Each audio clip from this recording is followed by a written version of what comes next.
Life has always been a challenge. When one has a problem and wishes to solve it, first one must determine what is the root cause of the problem. Simple problems have simple solutions. Complex problems are, well, more complex. An obvious problem with our current financial system is that it rewards greed and corruption. Greed and corruption seem to be everywhere. But are greed and corruption the root causes of the problem, or are they the result of the way the system is built? Logically, one should first ask, are there built-in reasons why the system works the way it does? And if there are, can they be built out?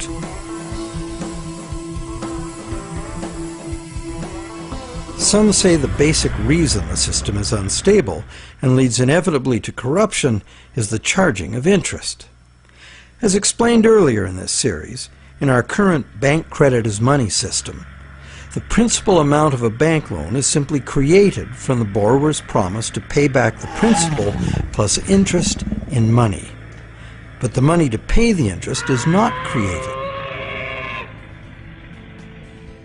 The obvious but untrue conclusion is that it would therefore be mathematically impossible to pay off all debts. Many who call for money reform call for the abolition of interest as the solution to the problem. But is interest really the problem? Yes, there would be a serious mathematical shortage if all loans were concurrent and had to be paid back in one lump sum. That problem might apply to gangland loans and sometimes to farm loans, but that's not how the banking system works in general. Bank loans usually get paid back in a series of payments over a period of time, and for good reason. Money is both a stock, the amount in existence at any one time, and a flow, the transactions over time that the money is used for.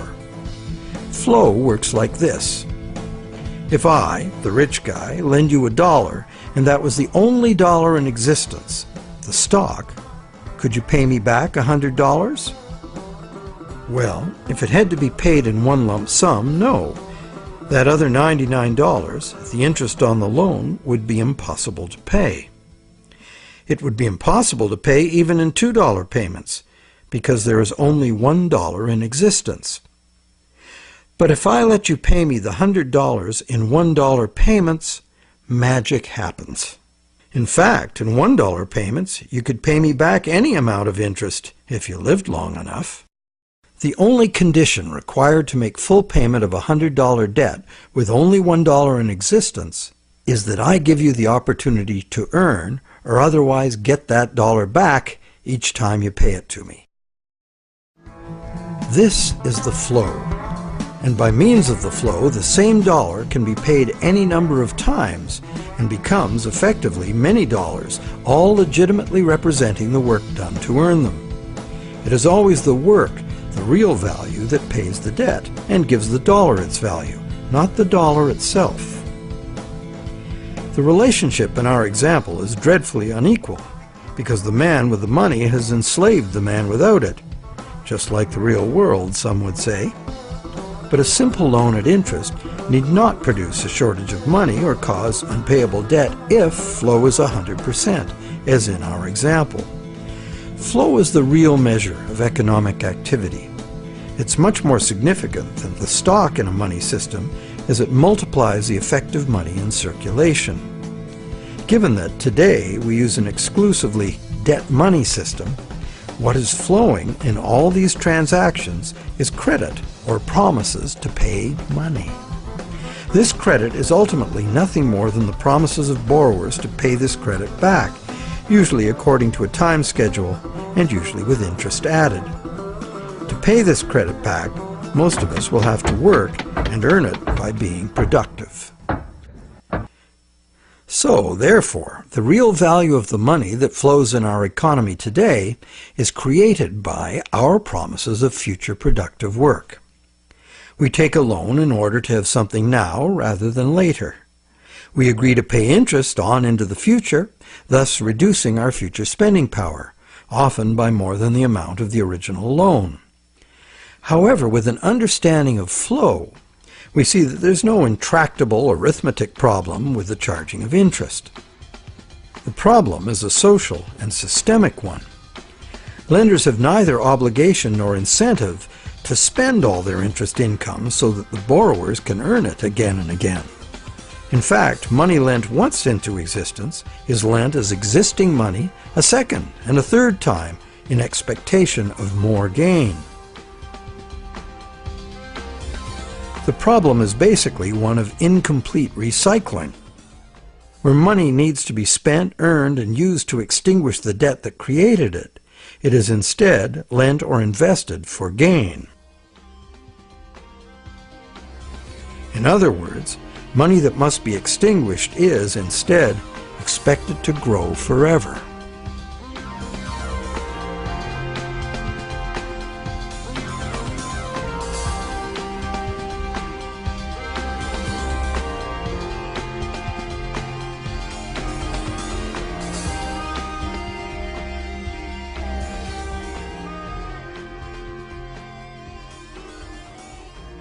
Here's another simple example of a basic mechanism inherent to all lending. Let's say I lend you $100 and you spend it into circulation. It eventually ends up in the possession of someone who doesn't need to spend it and decides to lend it instead. Now once again, let's say this is the only $100 in existence, so you have to borrow it from the secondary lender in order to pay off your debt to me. But now you have to borrow it from me to pay the secondary lender. This twice-lent money has become a perpetually unpayable debt. This debt can never be extinguished, nor even reduced without a default. Notice that interest doesn't even enter into this equation. The problem of perpetual debt remains, interest or no. And even if the money itself is of intrinsic value, like gold or silver, or if it is issued by governments as cash, twice-lent money creates perpetual debt exactly the same way.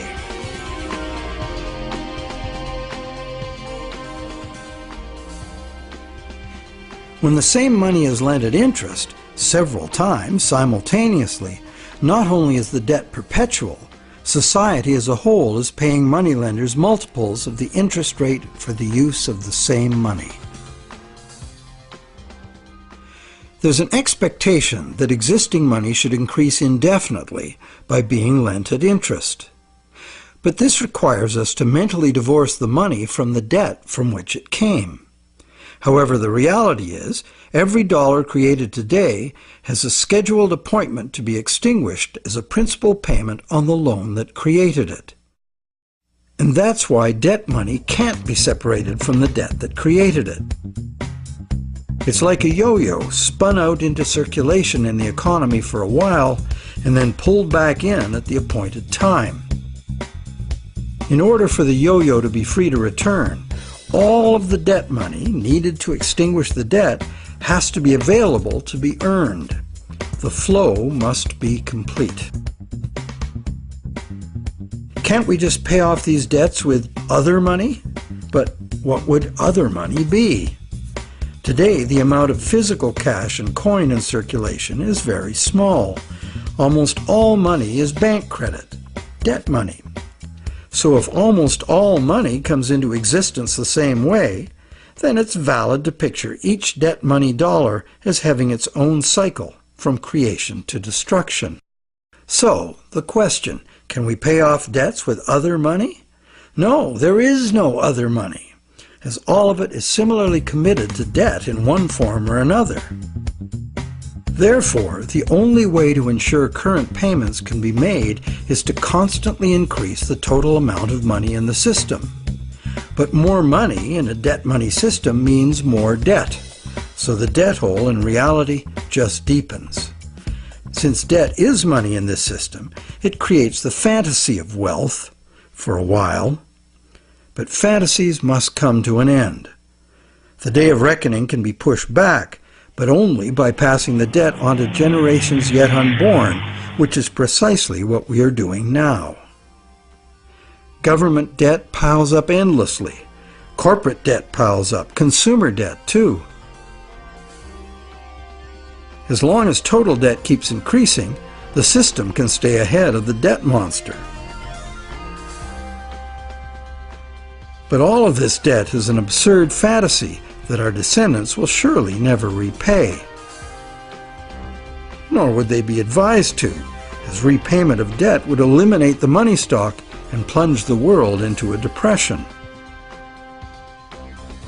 Once real growth levels off due to the inherent limits of human productivity or the limited resources of a finite planet, this growth-dependent money system can only resolve its impossible arithmetic in a destruction of value. This can either happen through a deflationary spiral of credit defaults and falling prices, or by the devaluation of the money unit. Taken to extremes, either course of events will destroy an economy and even a civilization.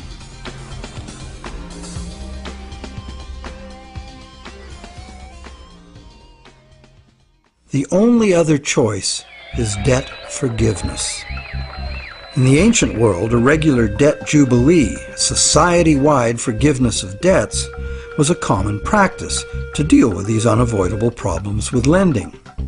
It was considered normal, even by the rich and powerful, that the general good of society took precedence over the rights of those rich enough to be lending money for profit.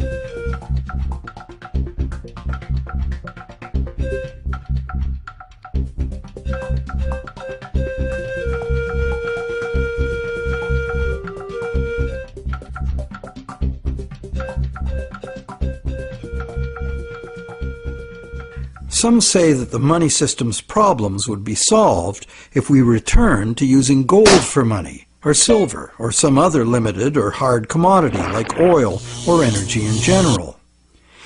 They argue that this prevents money from being created in excess and backs it with real value. However, it also makes those who actually possess the selected physical substance the only ones with real money. Everyone else would only have a claim on real money. For instance, gold. How would we ever transition back to an honest gold economy with a natural distribution of gold among the population? That's long gone. And why would we want to do that? The gold-based money system is our past. It's how we got to where we are today. Gold is inconvenient. Even more so is a barrel of oil. Therefore, whether gold or oil or kumquats, trade will be carried out in promises. The real question is, if we are going to trade using promises of delivering something of real value, why gold? In fact, why any single commodity? At this time in our evolution, doesn't this very old idea of money merit serious re-examination?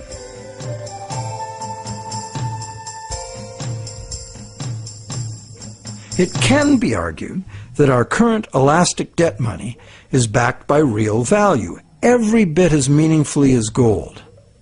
That's because money, most of which is created as mortgages, represents the value of the assets pledged as collateral. So is bank credit money actually a claim on the real estate pledged to create it? Not directly. Bank credit money can be a claim on anything. Now, anything includes the real estate pledged as collateral, so it can be a claim on the real estate that was pledged to create it. So how is a promise of real estate any less valid than a promise of gold? Both gold and real estate can change value relative to other commodities. Neither is a permanent standard. In fact, there can never be a permanent standard of value because value is always subjective and variable.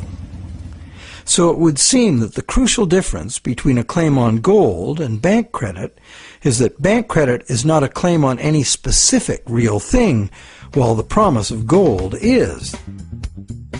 The promise of gold has to be a promise of a specific amount of a specific real thing from a specific promiser. Isn't that the essential reason why many people would consider a promise of gold the better promise? But that is only true if the promise is reliable and what is delivered is really gold. with the discovery that some of the gold bullion sitting in central banks is actually relatively worthless tungsten plated in gold, the whole argument that gold is the most solid, reliable money is shown to be neither solid nor reliable. Precious metal is susceptible to counterfeiting, it's heavy, and it's vulnerable to theft. So to return to commerce via the physical exchange of precious metal coins would mean civilization had reverted to a pre-electronic level of technology. In the absence of such a collapse, the economy would still wind up running on promises just as it does now. So once again, money would only be as good as the promises made, and there would be no need of actual precious metal coins if all transactions were carried out with promises.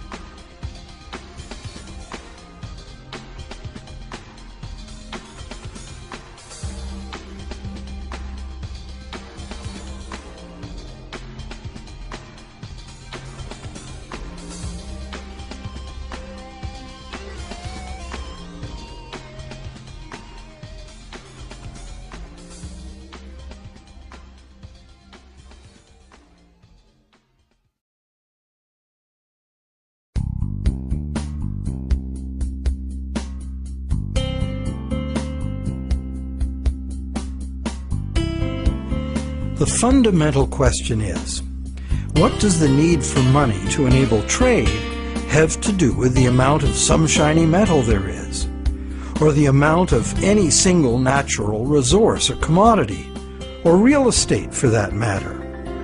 Where is there any meaningful relationship between the functional need for money and any of these things? To answer that question, let's go back in time and find out when money started and why it became what it is today. We know that Stone Age people had money. In the Stone Age, before writing was invented, money had to be a portable object of value, because that was the only technology available. That's why rare shells and stones, from which jewelry could be made, were ideal as money. A rough standard of value for these money objects developed over large areas, enabling extensive networks of indirect trading. This way, people could obtain specialty items not available in their own environment, and look good doing it. The popular concept of jewelry as a store of value has continued to this day. In later agricultural civilizations, cattle were often the standard value objects for large transactions, and salt for small ones. Salt was rare in those days and valuable. Roman soldiers were paid in salt, thus the term salary, meaning payment for services.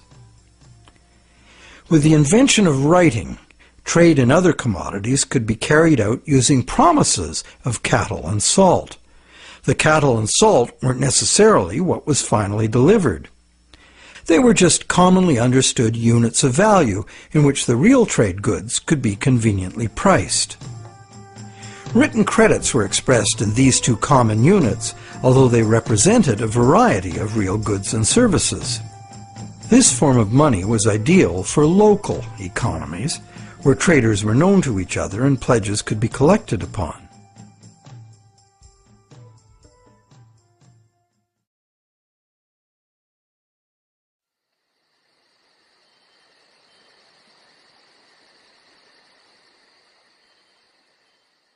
Agricultural surpluses allowed some people to leave the farming to others and specialize in particular crafts. This resulted in improved skills and better tools, and that led to further gains in productivity.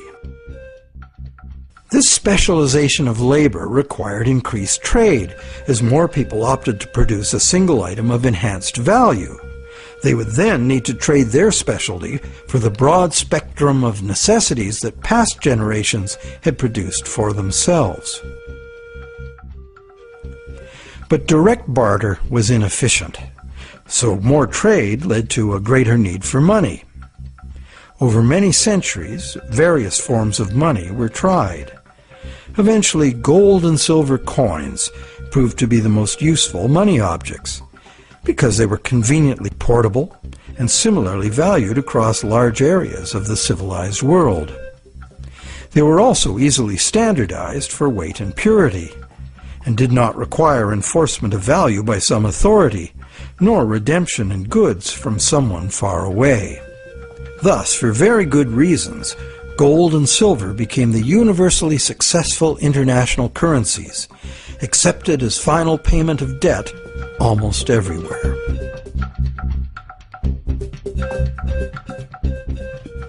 The problem with a system in which money is a standard commodity is that it is most efficient when only one standard commodity is used.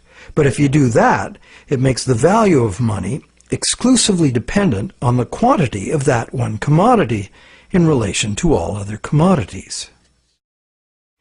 For example, the Spanish thought they would be fabulously wealthy with all the gold they stole from the Aztecs and the Incas, and then turned into money back home. But when the gold got back to Europe, sure, the amount of gold increased, but it didn't increase real productivity in proportion. Fertilizer would have been more useful for that. So because there was no big increase in real stuff to buy with it, the value of gold decreased, and the Spaniards discovered that gold had no absolute money value in itself, as many people had imagined it would. Its value was determined by its abundance relative to the value of real goods and services to be bought. Yet many continue to argue that the value of gold, a luxury item of no practical use to most people, should be the measure of value for all the real goods and services essential to our lives. While some campaign for a return to gold, others mistakenly believe that today's money still does represent gold held in a vault somewhere. That hasn't been true for decades. In our current money system, we use national fiat currencies and bank promises to pay in national currencies as the standard commodity instead of gold. National currencies used to be promises to pay in gold or silver, but way more promises were made than could be honored, so that system fell apart. Today, national currency is just legally enforced money, what they call fiat money. That is, it's money you have to accept because the government says so. To many, this government fiat money is just worthless paper. But is it really? We can pay our taxes with it, and governments, especially local ones, provide essential services paid for with those taxes, like roads, schools, hospitals, libraries, police, and military. So government fiat money isn't worthless at all. Now, it is true that consumers of government services have no individual free market choice as to what their tax money is spent on and what services they receive. In fact, many taxpayers may not want those services. So therefore, this money can rightly be accused of being monopolistic, coercive, and socialist. But government is coercive, monopolistic, and socialist by nature, isn't it? What else should it be? Government in a democracy or a republic is ideally a single authority, empowered by society to enforce laws agreed upon by society for its own collective benefit. In a free market economy, government must provide the level playing field of law within which the free market can function. And it also has to provide the referees to enforce the rules of the game. Those who are nostalgic for the freedom of the frontier should recall that the first thing early settlers usually did was elect a sheriff and build a jail and collect taxes to pay for both, for good reason. So government fiat money isn't inherently worthless by nature. Governments at all levels offer vital services in exchange for it. It only becomes worthless when government creates too much of it, which it often does, and for the worst reasons. While many reformers are fixated on the differences between gold and fiat currency, what's more important is the essential similarity. Being single, uniform commodities, gold, silver, national currencies, and bank credit all share the characteristic common to monies for millennia past. The more money there is, relative to the real things available to buy, the less the money unit is worth. Thus, the total quantity of money in circulation is extremely important to maintaining the general price levels. And today, this quantity is largely determined by the demand for new money to purchase real estate and speculative equities. This makes the supply of money for general trade particularly vulnerable to real estate and stock market bubbles.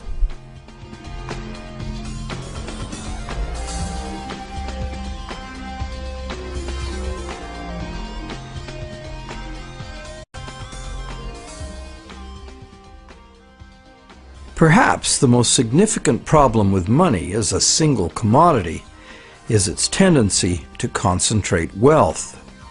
Those who have no money must get it from those who have it to lend.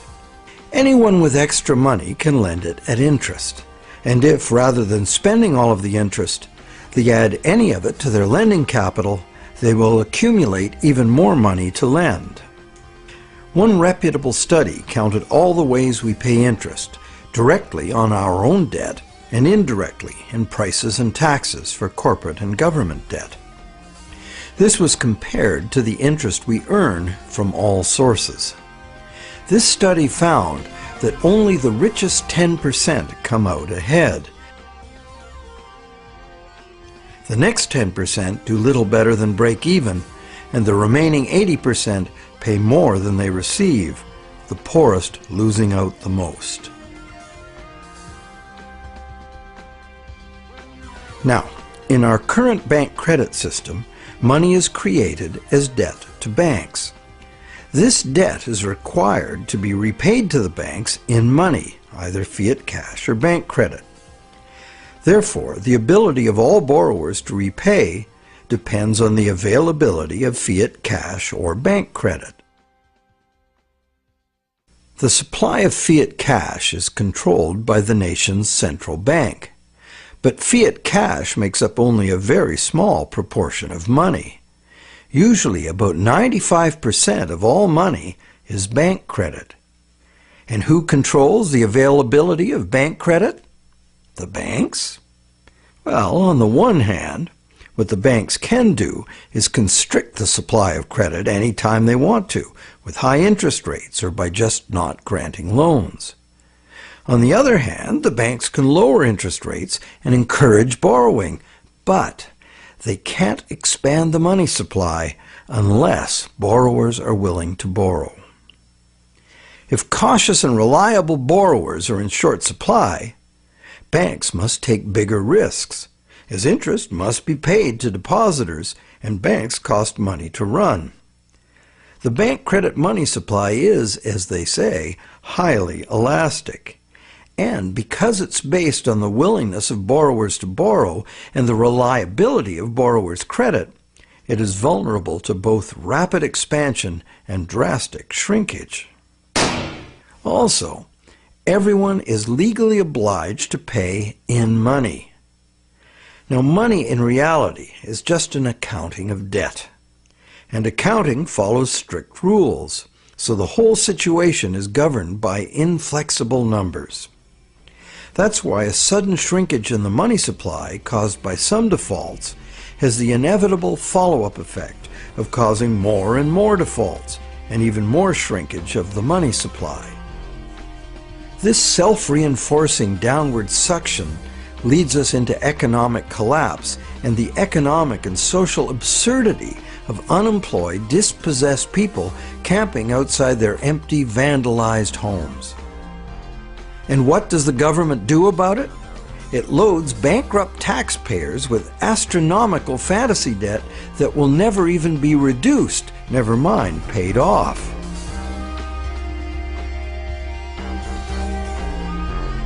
All this is done to fill up the negative balance sheets of the banks with money the banks never had in the first place.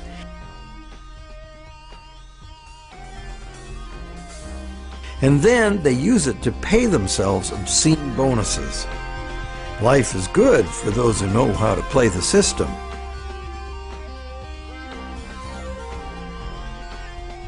The bailout scam was the biggest daylight robbery in the history of the world. So far.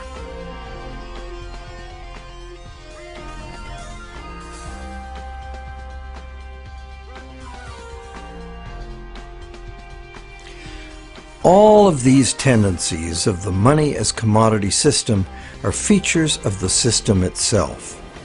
The greed and corruption comes in as those who understand the system profitably surf the inevitable waves of boom and bust. Those who understand the system know what's coming and even precipitate it when the time is ripe for them to take advantage of disastrous mass events for their personal and political gain. But it's the structure of the system itself which gives them the opportunity.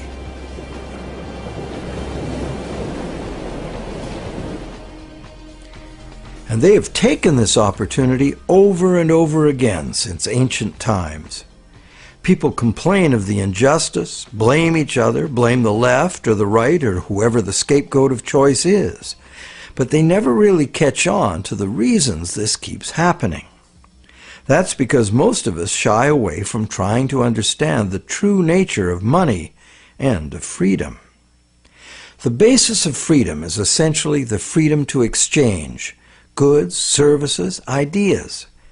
If you create something in proven demand, you and only you should have the right and the freedom to create and spend the credit money needed by someone to buy it. Money as a portable uniform commodity was invented a very long time ago. It was the only choice using the technological means available at that time. But times have changed. So why is this outmoded technology still the prevailing concept we have for money? Could we go beyond money as we've known it? Could there be a new basis, a fresh concept, a design that could more effectively address the real purpose of money in the 21st century?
Awareness of the need for real change in the money system is growing, But what direction to take?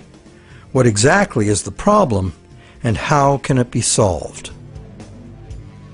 The safest and only real choice, many people argue, is to return to gold, or a gold standard, because this worked for millennia in the past. But gold itself is impractical for transactions in the modern world. It was impractical centuries ago, which is why the promise to pay gold system developed. And so it is certain that, in practice, transactions would be conducted in promises to pay gold, not gold itself. Thus, the promises to pay gold money will only be as reliable as the promises. So in reality, it isn't the gold that makes the system work, it's the reliability of promises. Would they be reliable promises? Maybe. But what we would be using as money would be like the old goldsmith's promises, made in the knowledge that only rarely does anyone ever ask for real gold. This was the problem with the goldsmith situation. The real gold was seldom claimed, allowing fraudulent promises of gold to be made and used as money. Why would history not repeat itself if all the same elements remained in place? Another thing, what most people say they like about the gold system is that promise of gold money is a promise of a specific amount of real value. Now this is an odd idea, given that the vast majority of us have no use for gold, so how much real value can it have for us? Wouldn't a promise redeemable in food, clothing, or shelter be much more real? People also like the idea that gold is just gold, doesn't need a government to create it. However, it does need miners. In a gold money system, mining discoveries, jewelry making, industrial use, hoarding, and counterfeit bars of gold-plated tungsten would all influence the money stock. What on earth does any of that have to do with the need for money for trade? Lastly, gold as money is a single uniform commodity, manifesting all the inherent mathematical defects of lending demonstrated in part 1 of this movie. Being a coin with intrinsic value doesn't make any difference. A lot of gold and silver's appeal comes from a belief in an oversimplified version of history. People assume that coins were invented to standardize the inherent value of the metal they contain. This is true, but right from the beginning, some of the earliest coins were created based on a diametrically opposed idea. This was done because the rulers at that time foresaw the inevitable negative consequences of using limited supplies of precious metals as money. Therefore, they chose to avoid that route. Instead of precious metals, these rulers struck coins of iron or copper and defined their value by decree. What's more, these coins by decree were heated and dipped in vinegar, so the metal they contained would have no intrinsic value. These coins were in fact the original and true fiat money. They were merely tokens of value, money created by law and enforced by the ruler's authority.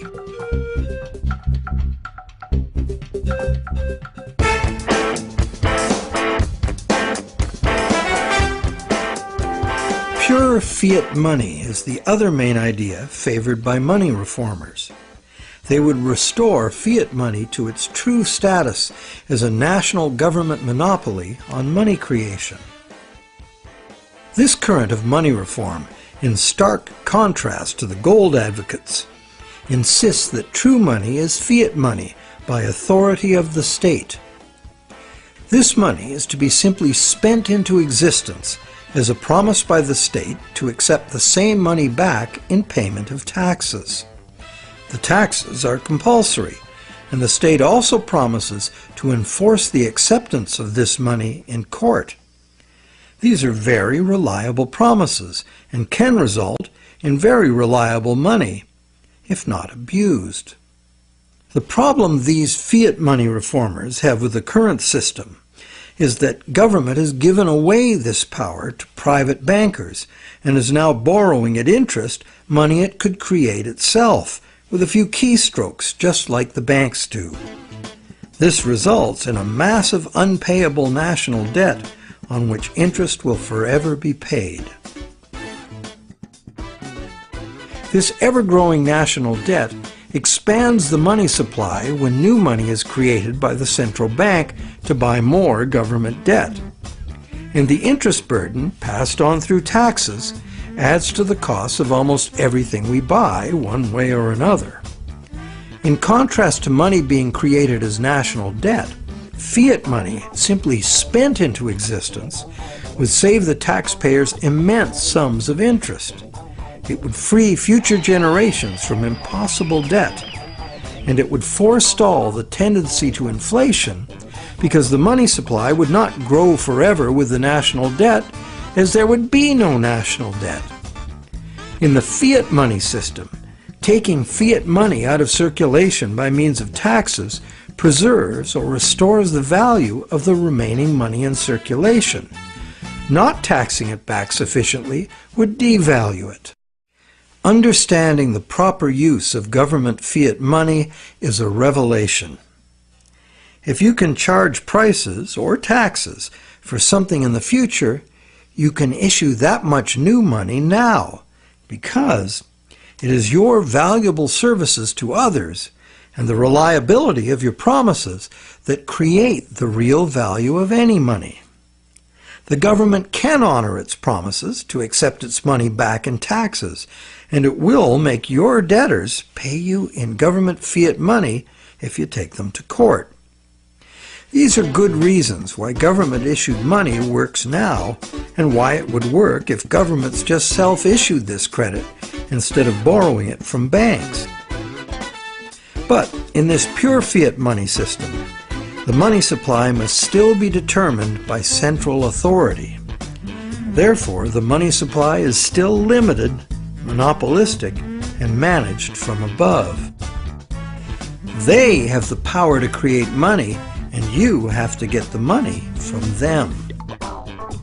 They also have the power to create way too much money and spend it on wars and other unproductive activities without the approval of those whose productivity gives that money its value. In the current system, these inflationary debts are now beyond absurd, threatening to crash the entire system and drag the whole world into chaos. To save themselves, governments are now laying impossible claims upon the productivity of generations yet unborn, a truly hopeless cause given the overall world situation. Witnessing government performance to date, many people believe that returning the full power to create money to corrupt, incompetent politicians would not only fail to solve our problems, it would be the height of insanity. It would really all depend on the quality of the people in government. Fiat money reformers believe there would have to be a substantial revolution in government to wrest this power back from the banks. Therefore, they believe it would be reasonable to expect that honest and competent people with a sincere concern for the public good would be in charge. But, good guys or bad, we would still be dependent on some distant someone else to maintain the value of our money. And they would have 1,000 pressures and temptations to enrich themselves by not doing so. And like gold as money, government fiat money is a single uniform commodity, manifesting all the inherent mathematical defects of lending at interest and twice lent money.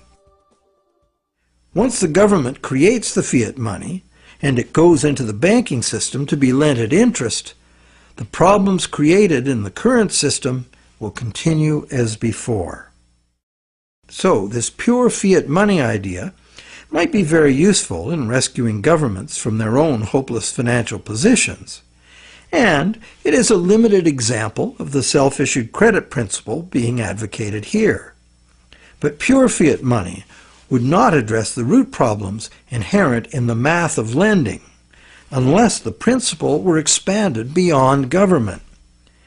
Advocates of pure fiat money like to claim it is money created by law, as if it were independent of economics. But if new fiat money were just spent into existence year after year without being removed from circulation as taxes, it would become worthless. What these fiat reformers tend to ignore when quoting history is that in ancient money-created-by-law systems, the prices of critical commodities were also dictated by law. In fact, the value of money was defined by the ruler as so much of a certain commodity. Charge more or less for the designated commodities and it could be off with your head. Today, price controls like this could only be achieved in a self-isolated and totally bureaucratically controlled economy like Soviet communism. In a free market global economy, money created by law is bound by the same laws of supply and demand as any other single uniform commodity money. In other words, pure fiat money in a free market is an illusion. There's no such thing.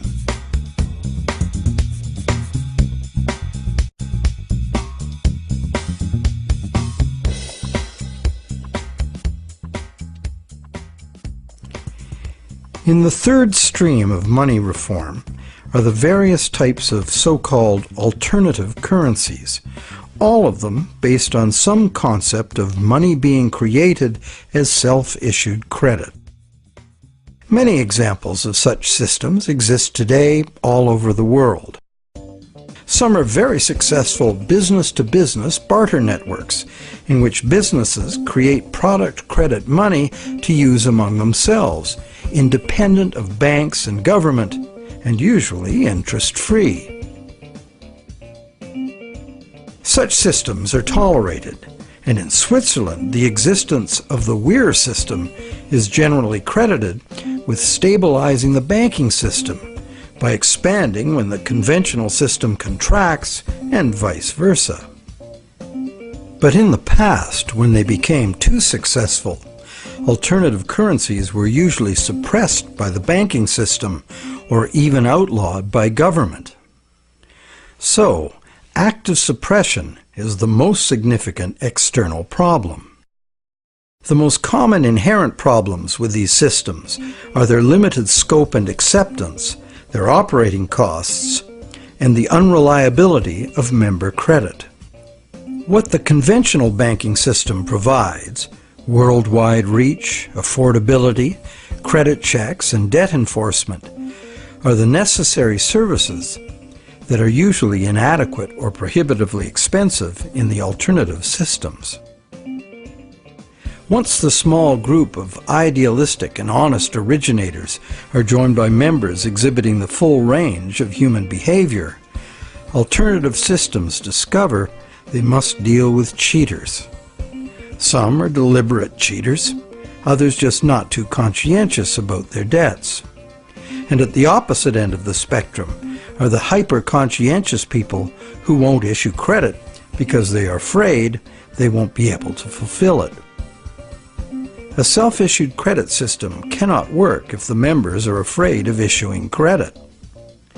And that is why it makes far more sense that government and essential industries like farming, forestry, mining, manufacturing, and construction should be the main and widely accepted sources of self-issued credit, not vulnerable individuals trading haircuts for pottery.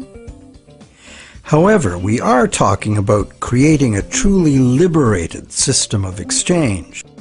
Therefore, in this proposed new system, anyone would have the freedom to issue credit, because only voluntary acceptance would determine the circulation of it. The costs of accounting in self-issued credit systems could be overcome entirely by emerging technologies, allowing the creation of a digital coin. Digital coins could be passed from one owner to another, peer-to-peer, so that no bookkeeping and no third-party involvement, like banks or PayPal, is required. This leaves only the problem of achieving global spread. Thanks to technology again, this could now be achieved at little cost and at the same rate and with the same ease that the existing social networks like Facebook and Twitter have spread. So there is a positive answer to all the questions we have posed in this movie. And there is a solution that has the potential to unite the three seemingly conflicting schools of money reform into one cohesive movement for fundamental monetary change. Because, when examined closely, be it gold, tax receipts, or someone's goods and services, all three schools of money reform are really calling for the same thing: money that is redeemable for something specific from someone specific. Once one comes to that realization, it becomes obvious that self-issued credit for the full range of goods and services in demand would necessarily include gold, silver, and government tax receipts, as these are also things in demand. We just need to look beyond obsolete beliefs to see the heart of the situation. The all-inclusive self-issued credit system, the basis for almost all so-called alternative currencies, could contain within it both the precious metal and the payable for tax models of money without any contradiction.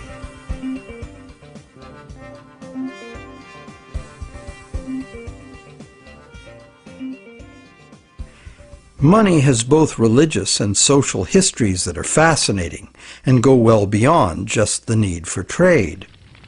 But for our practical purposes in this presentation, money is the invention that overcame the limitations of direct barter.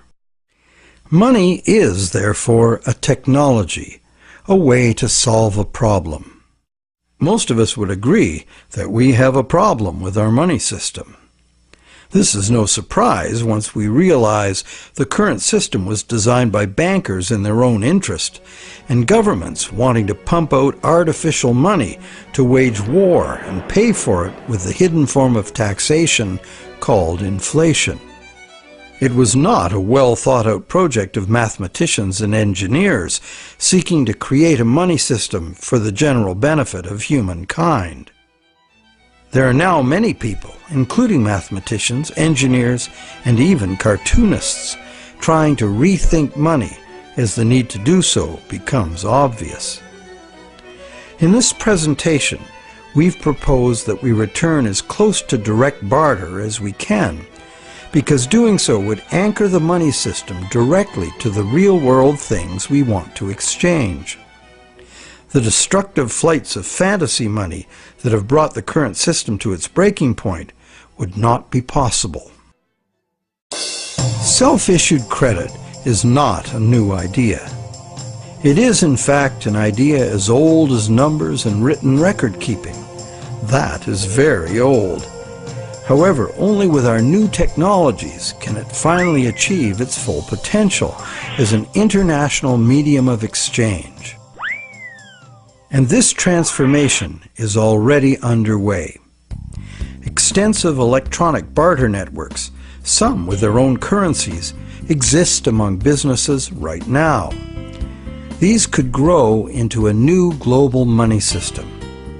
In Canada, Canadian Tire money has been a self-issued credit for goods currency for decades. This money is redeemable for merchandise at Canadian Tire stores only, but is widely exchanged as payment by third parties because almost everyone eventually buys something at Canadian Tire.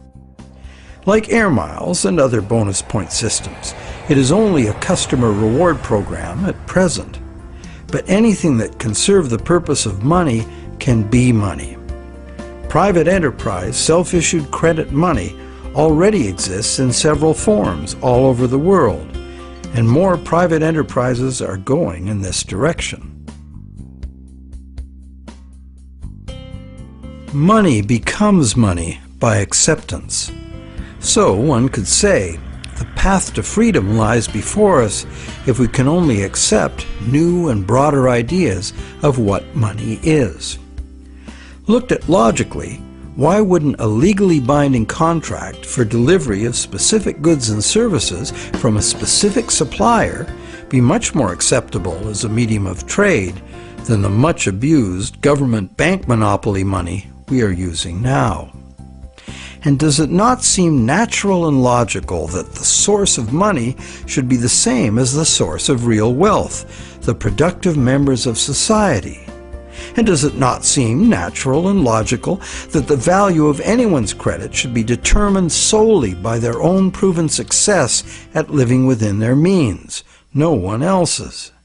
And does it not seem natural and logical that the value of what we have earned with our work and productivity should not be susceptible to being destroyed or stolen by the gambling of some very greedy people?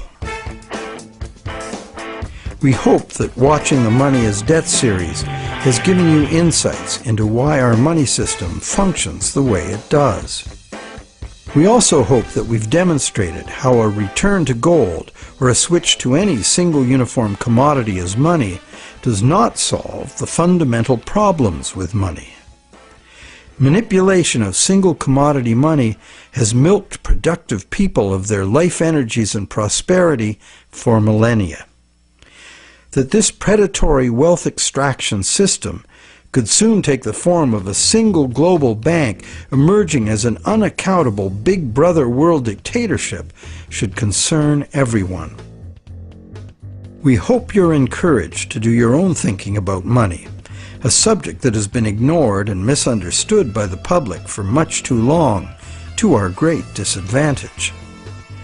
And, not to criticize without offering an alternative, we have, in this final movie of the series, offered a comprehensive and detailed picture of how a radically new economic system might work if interest-bearing product vouchers were the medium of exchange, thus eliminating money as a commodity in itself. Instead, money would be a global measurement unit like minutes, meters, and tons. The existing physical situation on this planet is not sustainable, and the number one technical obstacle to doing anything serious about it is the current growth-addicted money system, which is itself unsustainable. The crisis is upon us. If you'd rather think about solutions than despair about the problems, think about taking back our money power with self-issued credit. Join with others who realize the need for radical change and spread this knowledge and understanding as fast and as far as you can. The masses of people must take upon themselves the responsibility to wake up, realize our power, and create something better.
interest on the loan would be impossible to pay.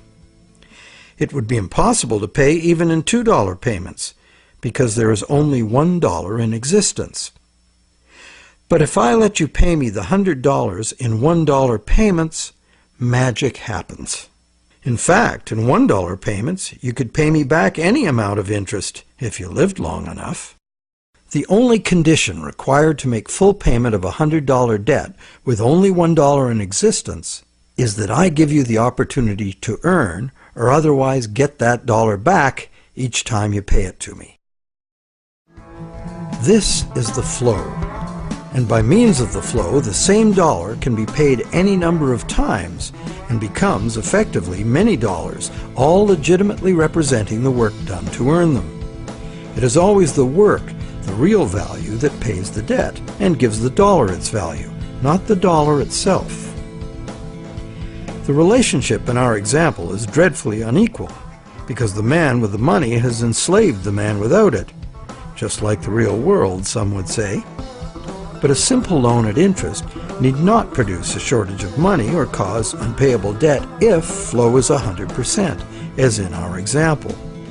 Flow is the real measure of economic activity. It's much more significant than the stock in a money system, as it multiplies the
effective money in circulation.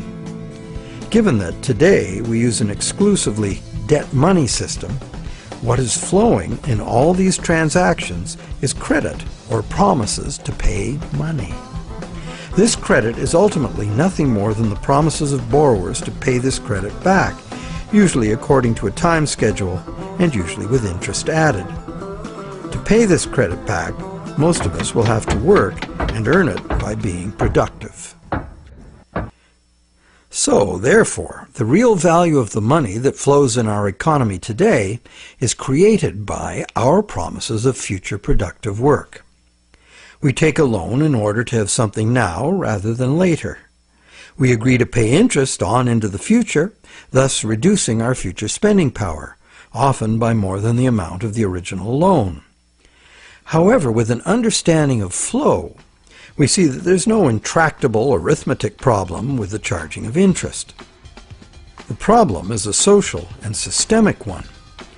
Lenders have neither obligation nor incentive to spend all their interest income so that the borrowers can earn it again and again.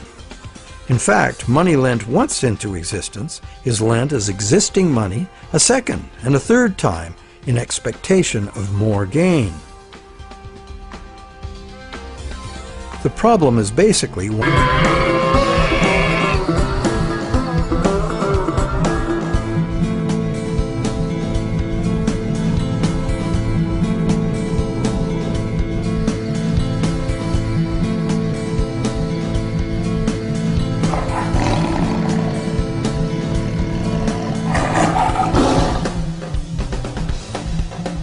Life has always been a challenge. When one has a problem and wishes to solve it, First, one must determine what is the root cause of the problem. Simple problems have simple solutions. Complex problems are, well, more complex. An obvious problem with our current financial system is that it rewards greed and corruption. Greed and corruption seem to be everywhere. But are greed and corruption the root causes of the problem, or are they the result of the way the system is built? Logically, one should first ask, are there built-in reasons why the system works the way it does? And if there are, can they be built out?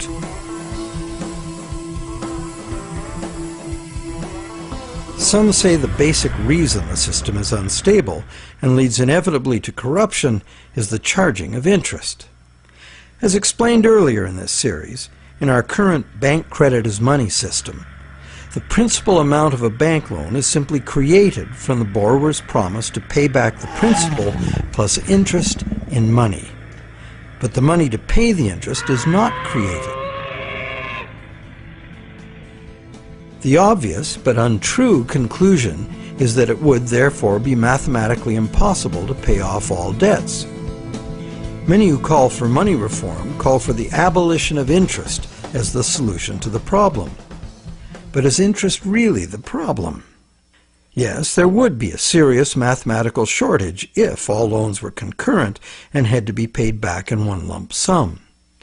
That problem might apply to gangland loans and sometimes to farm loans, but that's not how the banking system works in general. Bank loans usually get paid back in a series of payments over a period of time, and for good reason. Money is both a stock, the amount in existence at any one time, and a flow, the transactions over time that the money is used for. Flow works like this. If I, the rich guy, lend you $1 and that was the only dollar in existence, the stock, could you pay me back $100? Well, if it had to be paid in one lump sum, no. That other $99, the interest